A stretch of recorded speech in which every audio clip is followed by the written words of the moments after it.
Olá e bem-vindos ao curso de Redes de Computadores 1. Esse é o capítulo 2 e nesse vídeo a gente vai falar então de uma introdução a este capítulo da camada de aplicação de redes de computadores e também já da seção 2.1, onde a gente fala dos mais variados tipos de aplicação que existem hoje em dia e que são suportadas pela internet. Aplicações cliente-servidor, aplicações peer-to-peer, aplicações com os mais variados requisitos de qualidade. Então, aqui a gente tem a aplicação de videoconferência, redes sociais, streaming de vídeo, peer-to-peer e cliente-servidor, né, através do torrent, e as mais variadas aplicações.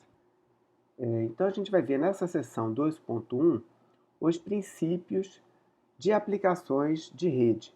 E a gente vai ver que aplicações de rede têm requisitos diferentes. Ao longo desse capítulo, a gente vai falar de algumas aplicações de rede e qual é o padrão de comunicação entre elas, né, como elas funcionam e como elas servem como base para o desenvolvimento de novas aplicações. E nas sessões finais, a gente vai falar especificamente das implementações dessas aplicações. Na 2.6, a gente vai falar do paradigma peer-to-peer, par a par, e na 2.7 e 2.8, na programação específica de sockets, UDP e TCP. Então, o objetivo desse capítulo é a gente apresentar esses conceitos e requisitos das mais variadas aplicações de rede, falar dos dois modelos de serviço que a camada de transporte oferece para a camada de aplicação, falar do paradigma cliente-servidor, que é o mais usual em aplicações de rede, mas falar também do paradigma peer-to-peer, que é bastante usado, em especial para baixar conteúdo, né, na rede. Vamos falar de algumas aplicações específicas e como são esses protocolos são implementados e por que eles são implementados dessa forma. E essas escolhas de projeto, elas são replicadas em outros protocolos de rede. E vamos finalizar, então, falando sobre programação de aplicações de rede usando sockets, que são essa interface entre as aplicações e o sistema operacional e o sistema de comunicação da camada de transporte para baixo. Algumas aplicações já foram citadas, né? A gente tem as mais variadas aplicações, e isso é uma coisa muito legal da internet, porque ela foi construída de uma forma que o núcleo da rede é muito simples, e toda a complexidade para o desenvolvimento de aplicações foi deixada para o sistema final, para os computadores que estão na borda da rede. Então, com isso, você tem as mais variadas aplicações, desde as mais tradicionais, como e-mail e navegação web, mensagem instantânea, né? Até aplicações mais recentes de peer-to-peer, jogos em rede, multimídia, né? Redes sociais, entre outros. Bom, a aplicação ela executa nos sistemas finais, né? E a gente vai falar então de como é que é a interação do processo que está rodando na aplicação com o restante do sistema de comunicação. Esses sistemas, esses processos de aplicação, eles vão se comunicar através da rede e, em geral, e aí com raras exceções, você não precisa escrever software para falar com o núcleo da rede, né? Com exceção das, talvez, aplicações de própria gerência da rede. E aí sim você tem protocolos específicos, e a gente vai ver lá em redes 2 o protocolo SNMP, que é o protocolo de gerência de rede, né? Onde aí sim você tem uma aplicação rodando num sistema final que vai estar falando com uma outra aplicação que roda no núcleo da rede, nos roteadores do núcleo da rede. Mas as aplicações dos usuários, com exceção dessas aplicações de gerência de rede, elas rodam sempre nos sistemas finais e se falam através da rede. Então a gente vai começar discutindo nessa seção 2.1 os princípios de aplicações de rede e alguns requisitos dessas aplicações. A gente tem algumas arquiteturas usuais A arquitetura mais tradicional é, obviamente, a arquitetura cliente-servidor, mas existem também arquiteturas para o peer-to-peer e arquiteturas híbridas entre cliente-servidor e peer-to-peer. A gente vai ver mais à frente, lá na seção 2.6, em especial, algumas aplicações peer-to-peer.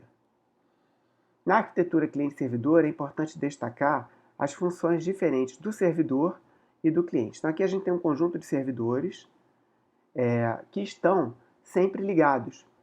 A característica do servidor é que ele está ligado, aguardando conexões de clientes que podem entrar ou sair da rede e fazer requisições a estes servidores a qualquer momento. Então, o servidor ele tem que estar sempre ligado, tem que ter um nome e um endereço IP conhecidos, de forma que os clientes possam, então, acessar o serviço deste servidor. Você pode ter fazendas de servidores, né, que compartilham o mesmo nome e o mesmo endereço IP, ou fazendas de servidores que compartilham o mesmo nome e endereços IPs diferentes. A gente vai falar um pouco disso quando a gente estiver falando sobre o protocolo DNS, que é o protocolo de tradução de nomes e endereços IPs. Já os clientes, diferentes dos servidores, eles podem entrar e se conectar na rede a qualquer momento. Então, eles têm uma característica mais intermitente, né? Podem ter endereços IPs dinâmicos e conforme o cliente inicia a conexão com o servidor passa a conhecer qual é o endereço IP daquele cliente naquele instante. Pode ser que num outro momento aquele mesmo cliente se reconecte à rede usando um outro endereço. No modelo cliente-servidor, os clientes falam sempre com o servidor e não falam entre si diretamente. Aqui um exemplo de fazendas de servidores ou data centers, né, centros de dados que são construídos para atender a grande demanda de servidores, de clientes, né? Então você tem aqui um grande investimento para a construção de data centers dos principais provedores, né, e aqui um exemplo da Google, e também um grande problema que é o consumo de energia desses servidores, né? Então, mostrando que nessa arquitetura, para escalar bem, para que um servidor ele consiga suportar um número elevado de clientes, é necessário ter um investimento grande na infraestrutura desse servidor. Uma outra solução escalável e de baixo custo, então altamente escalável e de baixo custo, é a solução peer-to-peer. E na solução peer-to-peer pura, os pares clientes, né, falam entre si diretamente. E aí cada par ele atua como cliente e como servidor. Então um par pode servir o outro, que serve o outro, que serve o outro. E aí quanto mais pares você tem participando da rede peer-to-peer, mais escalável é o seu sistema, porque potencialmente mais servidores você tem oferecendo serviço. A dificuldade é como administrar essa rede peer-to-peer, onde os pares eles são conectados de forma intermitente e podem mudar de endereço dinamicamente. Então, é uma solução muito interessante, muito escalável. Na década aí dos inícios dos anos 2000, a China demonstrou um sistema peer-to-peer de transmissão de TV, IPTV, chamado PP-Live, que conseguiu, através de broadcast caseiro, atingir 200 milhões de clientes numa única rede peer-to-peer assistindo um mesmo programa, né? Sem o auxílio de um grande data center nem de um grande servidor. Para mostrar como é altamente escalável o sistema peer-to-peer, mas você pode ter uma dificuldade maior de administrar porque um peer pode entrar e sair da rede a qualquer momento.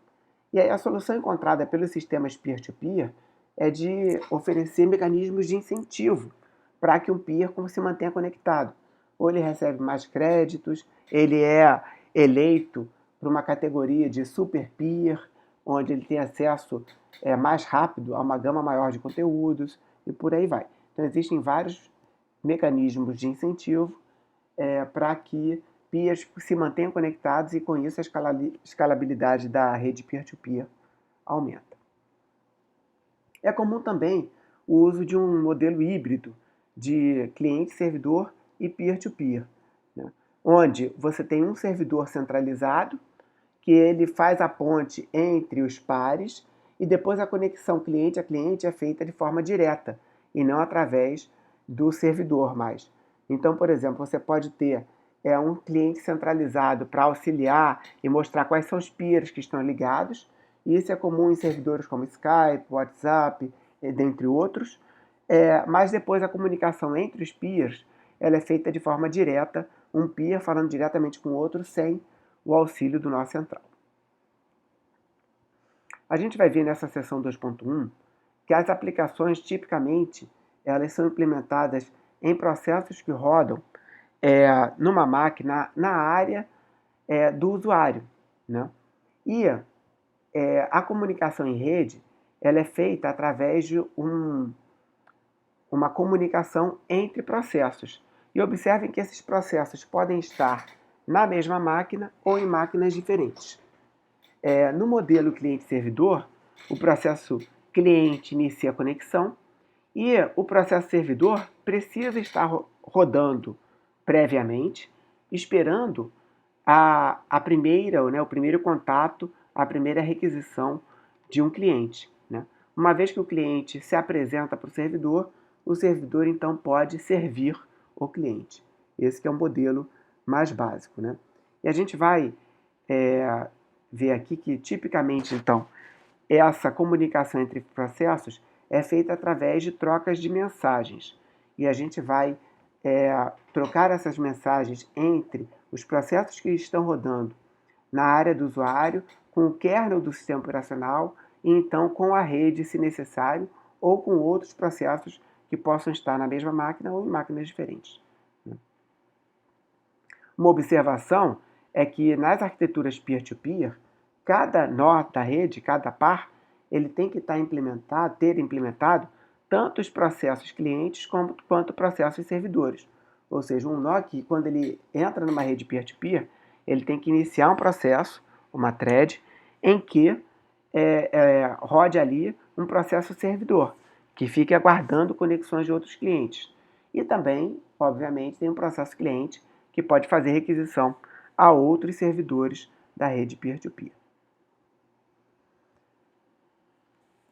Em redes, a interface entre os processos de aplicação e o kernel do sistema operacional e todo o restante do sistema de comunicação a partir da camada de transporte para baixo é feita através de uma interface chamada socket. O socket, então, ele é semelhante a uma porta, e a gente vai usar esse termo porta. Esse termo porta é usado pelos protocolos de transporte para identificar os processos, né? Então, através dessa porta, o processo de aplicação envia mensagens para o sistema operacional, para o sistema de comunicação que está abaixo dele, que vai poder enviar essa mensagem pela rede. A mensagem chega no sistema operacional do destino e, através dessa outra porta aqui, ela é entregue ao processo de comunicação que está na aplicação do destino. Então, lá no final do capítulo 2, a gente vai estar estudando como é essa programação através desse socket. Ok? Através do socket, a gente pode fazer algumas coisas, como escolher o protocolo de transporte, se vai ser TCP ou UDP, setar algumas variáveis do sistema de comunicação, como, por exemplo, o tamanho dos buffers, o tamanho de janelas de transmissão do TCP e do UDP, entre outros parâmetros do sistema de comunicação. Como que os processos são identificados, né? Então, cada máquina, que aqui a gente está falando de hospedeiro, né? Cada dispositivo, ele tem um endereço IP, ou cada interface de rede, na verdade, né? Tem um endereço IP exclusivo. O endereço IP tem 32 bits. Tá? Então, através do endereço IP, você chega numa máquina. Mas para identificar o processo, você precisa de mais informação, porque numa máquina você pode ter vários processos rodando na mesma máquina, né? Então, para identificar a máquina, você precisa do endereço IP e de números de porta. Dependendo do tipo de conexão, Se a conexão for uma conexão TCP, você precisa das portas de origem e destino da conexão TCP. Agora, se a transmissão entre os sistemas de comunicação estiver sendo feita via UDP, basta a porta do destino para identificar o endereço do processo. Na verdade, o endereço IP do destino é a porta do destino. A gente vai falar isso um pouco mais à frente. Mas, respondendo à pergunta aqui, basta o endereço IP do hospedeiro em que o processo é executado para identificar o processo? Não, obviamente que não, porque temos muitos processos rodando naquela máquina. Existem alguns números de porta padronizados, e aí então é convenção colocar o servidor HTTP na porta 80, o servidor SMTP na porta 25, mas é uma mera convenção, tá? E a gente vai ver que é possível rodar servidor HTTP em outras portas também. Bom, como eu falei, a internet ela provê alguns tipos de protocolos, né? Protocolos da camada de transporte que dão apoio à camada de aplicação. Mas na camada de aplicação, existem também protocolos que são padronizados e que são de domínio público, como os protocolos HTTP, SMTP, BitTorrent, né? O torrent é especificado e padronizado, e você pode ter, então, aplicações de diferentes fabricantes, de diferentes implementações, de diferentes linguagens, mas que se comunicam usando o mesmo protocolo. E com isso elas podem se comunicar. E o fato desses protocolos serem de domínio público e serem públicos e definidos em padrões, em RFCs do IETF, faz com que você tenha então essa interoperabilidade entre aplicações desenvolvidas por fabricantes diferentes. Okay?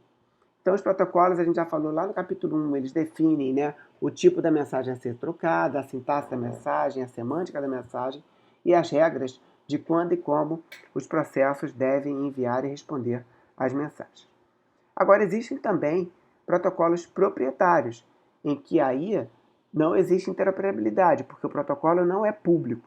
Então, você tem aí limitações e, basicamente, aquela empresa que definiu aquele protocolo é a empresa que pode comunicar. Então, no caso do Skype, você só pode ter um cliente Skype falando com o servidor Skype, a não ser que, eventualmente, o Skype venha e abra o protocolo dele. Aí ele passa a ser um protocolo de domínio público. Bom, aplicações, né? Que tipo de serviço a aplicação precisa? E aí, como a gente viu, tem muitos tipos de aplicações diferentes. Algumas aplicações, como por exemplo áudio e vídeo, suportam alguma perda. Pode ter alguma perda, alguma falha na comunicação multimídia, mas a informação que está sendo trocada, ela continua sendo entendida, né?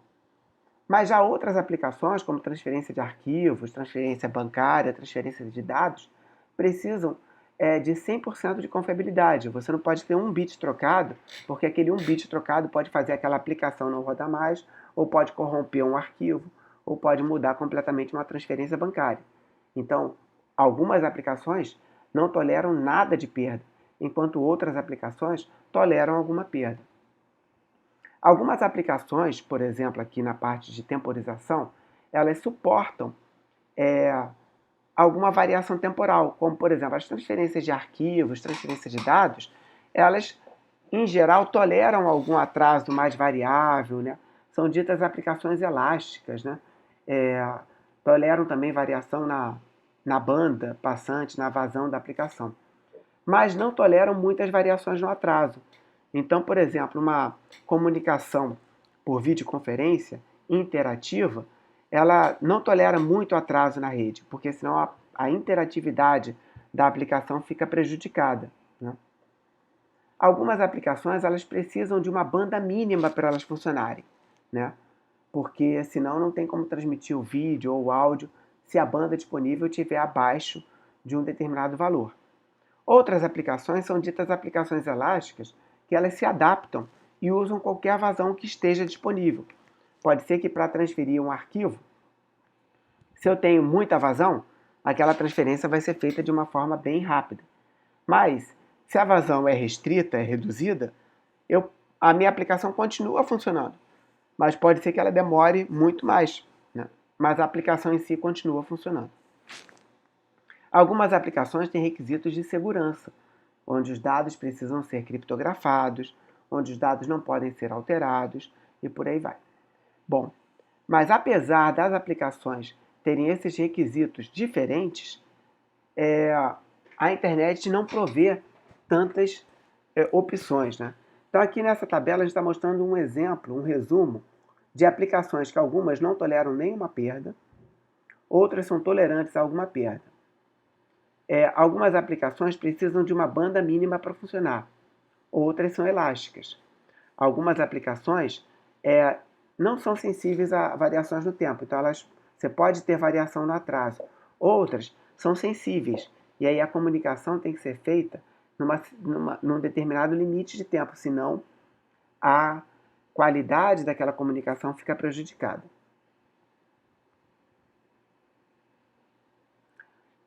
E aí, como eu disse, apesar desses vários requisitos diferentes da aplicação, a internet só provê dois serviços, o TCP e o UDP, onde o TCP é um serviço orientado à conexão, confiável, que faz controle de fluxo, ou seja, ele não permite que o transmissor, né, sobrecarregue os buffers de um receptor, transmita muito rápido que o receptor não consiga receber. Ele também faz controle de congestionamento, onde ele não permite que o transmissor transmita numa taxa mais alta do que a rede possa receber, ou seja, ele não sobrecarrega a rede. Mas, apesar de oferecer tudo isso, ele também não oferece garantias mínimas de vazão, de segurança, nem de temporização. Já o UDP, ele não oferece transferência confiável, não oferece controle de fluxo, nem controle de congestionamento, nem garantia de vazão, nem de segurança, né? Bom, aqui é uma pergunta, né? Poxa, eu tenho um serviço que é confiável, faz controle de fluxo, faz controle de congestionamento. Do outro lado, eu tenho um serviço que não faz nada disso. Por que eu iria usar um serviço como o UDP, né? E, na verdade, existem boas razões para se usar o UDP. E a gente vai ver que, tipicamente, aplicações que têm restrições temporais preferem usar o UDP, né? Como as aplicações multimídia, telefonia, acabam usando o UDP. Enquanto que as aplicações de dados, que não podem ter perdas, usam tipicamente o TCP. Ok? Agora, é possível, um detalhe importante, você implementar uma transferência confiável sobre o UDP?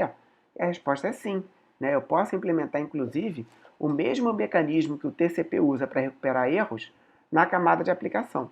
Só que eu vou estar reimplementando algo que a camada de transporte, no caso a camada TCP, já faz. Mas uma coisa legal é que eu posso também recuperar erros de uma outra forma, usando outros mecanismos. E isso a gente vai ver lá em redes 2 também, quando a gente estiver falando de redes de multimídia, como que é interessante na multimídia você recuperar erros sem precisar retransmitir o dado. E a gente vai ver como isso é possível lá em redes 2. Bom, com isso a gente finaliza a seção 2.1, mostrando basicamente que temos vários tipos de aplicações com requisitos de qualidade diferentes e dois serviços na camada de transporte que dão suporte a essas várias aplicações. Lá em redes 2 a gente vai ver como que aplicações multimídia se utilizam do UDP para prover comunicação com qualidade. Ok?